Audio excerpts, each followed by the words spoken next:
I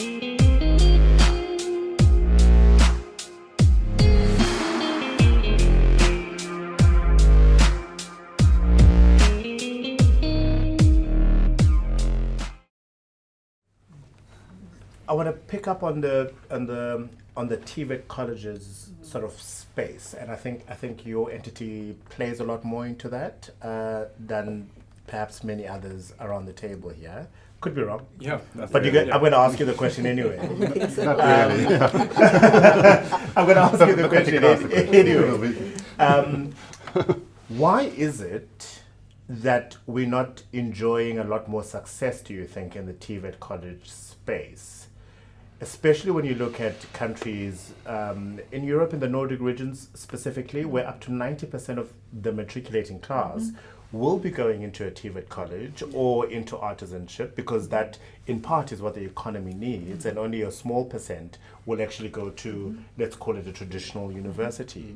Why are we not getting that mix right in South Africa? I think the problem is we actually have a dominant narrative playing out in our society that makes higher education carry more value. And so everybody's buying into it, right? So we tell our kids right from the get-go, you've got to aim to get into university, like that's the point. And the problem with that narrative is that it assumes that an academic trajectory is the best and only trajectory that will get you to success. But the fact of the matter is that it doesn't. So even while we might be churning out graduates who potentially might be work ready, there's a lot missing from what they bring into the workspace, because we've kind of dominated the space with theoretical stuff. And again, I know there's a big shift in higher education to ensure that our qualifications are cognizant of what is needed in the market, but it's still got this negative connotation around the TVET. It's got the negative connotation around artisanal, the value of artisanal space in the society. So I think until we're able to change that narrative, and I think higher education should be playing a role here in changing the narrative.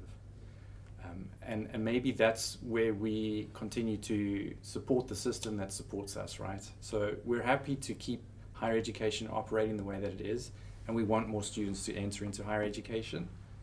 And then maybe there's something for us to play, a role to say, there's value. Maybe we need to revalue the TVET space so that it becomes a contributing factor in our society. Maureen? Yeah, can I say something which really irks me about the Department of Education is the way it is when a certain level of matric is reached, it's called a bachelor's pass.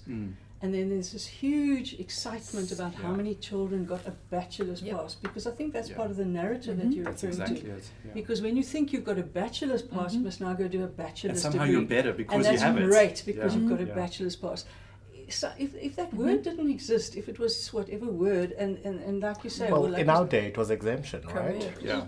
You passed with exemption, I think is Where what. did this bachelor's pass come from, this notion? Where did that phrase even come from? I don't know, because It's an invention of the new minister or the old minister. I think I don't think it's in any document. Well, it's a basic education invention. Because it's the not endorsement to higher degree education. studies, Yeah. to diploma studies, And and higher higher certificate certificate studies. That's what the regulations no, not to Oh. higher certificate That's what you studies, so said, not to yeah. diploma studies. No, it's just